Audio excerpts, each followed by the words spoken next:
Halo guys, welcome back to my YouTube channel. Kembali lagi bersama saya Paskari Jessica. Saya berasal dari Universitas Katolik Musikalitas Palembang dari program studi ilmu keperawatan tingkat 3. Nah, pada kesempatan kali ini saya akan membahas tentang trauma dada. Trauma dada itu terbagi berbagai macam. Salah satunya itu ada flail chest.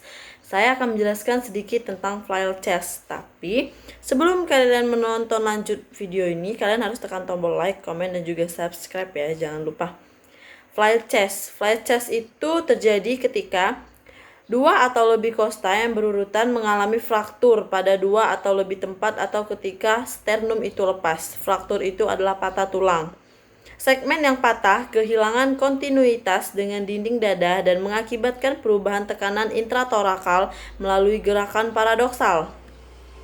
Setelah itu, gerakan paradoksal ini dapat diartikan sebagai pergerakan segmen flail berlawanan dengan dinding dada yang utuh. Nah, pada waktu inspirasi, segmen yang patah akan terdorong keluar. Seringkali, segmen yang patah tidak terlihat pada awalnya, ditemukan ketika pada pasien kelelahan akibat peningkatan kerja pernafasan.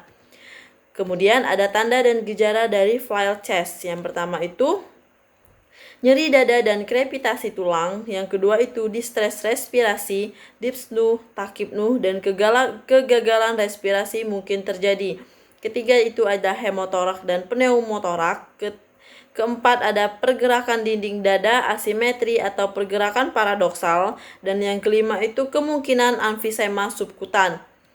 Prosedur diagnostik dari flail chest yang pertama itu menggunakan radiografi dada atau CT scan menunjukkan fraktur kosta dan sternal. Yang kedua itu menggunakan analisa gas darah atau AGD untuk menentukan status ventilasi. Intervensi terapeutik yang dapat dilakukan pada flail chest itu yang pertama, lakukan manajemen dengan narkotika sistemik, blok syaraf interkosta atau blok epidural. Yang kedua, berikan oksigen tambahan untuk mempertahankan PO2 80-100 mmHg. Monitor oksimetri nadi secara kontinu. Yang ketiga, intubasi endotrakeal dengan menggunakan ventilasi mekanik dan positif dan expiratory pressure atau PAEP. Yang keempat, koreksi hipovolemia, berikan kristaloid intravenous secara bijaksana karena kemungkinan kontusio pulmonal itu di bawahnya. Yang kelima, pertimbangkan penempatan kateter arterial untuk pemeriksaan AGD frekuen.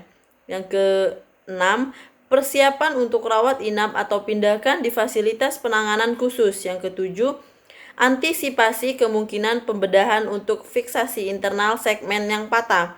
Yang kedelapan, jangan lakukan stabilisasi pada segmen yang patah dengan menggunakan sandbags, tetapi gunakan splinting dengan gulungan handuk yang dapat memberikan keuntungan jika hal tersebut meningkatkan volume tidal pasien. Nah, flail chest ini terbagi menjadi dua, yaitu yang pertama fraktur iga dan yang kedua itu ada fraktur sternum. Fraktur iga. Fraktur iga adalah cedera dada yang paling banyak terjadi, namun mereka juga merupakan kunci untuk berbagai cedera yang terkait.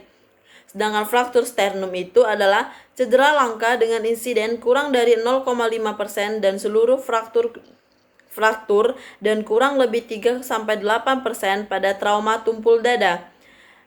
Ada dua jenis dislokasi sternum. Yang pertama itu posterior tipe 1 dan anterior tipe 2 pada manubrium. Dan yang selanjutnya, tanda dan gejala fraktur iga dan fraktur sternum. Yang pertama, fraktur sternum. Tanda dan gejalanya itu nyeri inspirasi, nyeri tekan pada palpasi, nyeri dengan gerakan hipoventilasi sampai dada belat, ateletasis, dan terlihat pada CXR atau CT.